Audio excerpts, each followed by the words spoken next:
Magandang hapon, ngayon po ay araw ng Biyernes, November 17, 2023. Narito po muli ang update sa lagay ng ating panahon.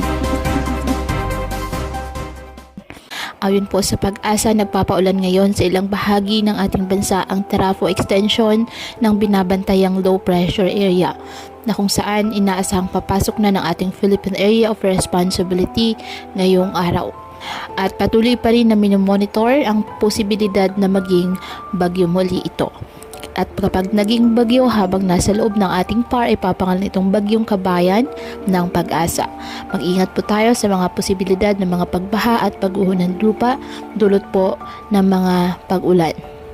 Dahil sa ngayon, patuloy pa rin din po na magdadala ng mga pag-ulan sa maraming bahagi ng ating bansa ang shear line kung saan nakakaapekto sa eastern section ng Visayas at northeast monsoon na nakakaapekto pa rin po sa Luzon. Samantala, dahil pa rin sa amihan, may gale warning ngayon na nakataas sa Batanes, Ilocos Norte, Ilocos Sur, Cagayan kasama ng Babuyan Islands, Isabela, Aurora, the northern coast of Quezon kasama ng Polillo Islands, Camarines Norte, Albay, Calayan Islands, Sorsogon, the northern and eastern coast of Catanduanes, the northern and eastern coast of Northern Samar, the eastern coast of Eastern Samar, Dinagat Islands, the eastern coast of Surigao del Norte, na kung saan delikado pa rin po ang pumalaot lalo na ang ating mga kababayang mangingisda at may maliliit na sasakyang pandagat.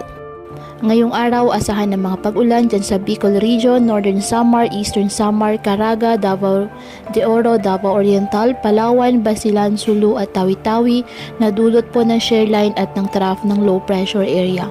Habang ang Batanes, Cagayan kasama ng Babuyan Islands, apektado pa rin po ng nasabing amihan kaya asahan din po ang maulap na kalangitan na may mga mahihinang pag-ulan. Ang Metro Manila at nalalabing bahagi ng Luzon, bahagyang maulap hanggang sa maulap na kalangitan with isolated light rains dahil pa rin po sa northeast monsoon. Ang nalalabing bahagi ng ating bansa, apektado po ng mga localized thunderstorms at ng shear line. Kaya po patuloy po natin na pinag-iingat ang ating mga kababayan sa banta ng mga pagbaha at pag-uho ng lupa at ugaliin po na magdala palagi ng payong o kahit anumang panangga sa ulan kapag lalabas ng ating mga tahanan. At yan po muna ang update sa lagay ng panahon ngayong araw. Muli patuloy po tayo na mag-ingat at palaging tandaan, God loves you. Stay safe and God bless you.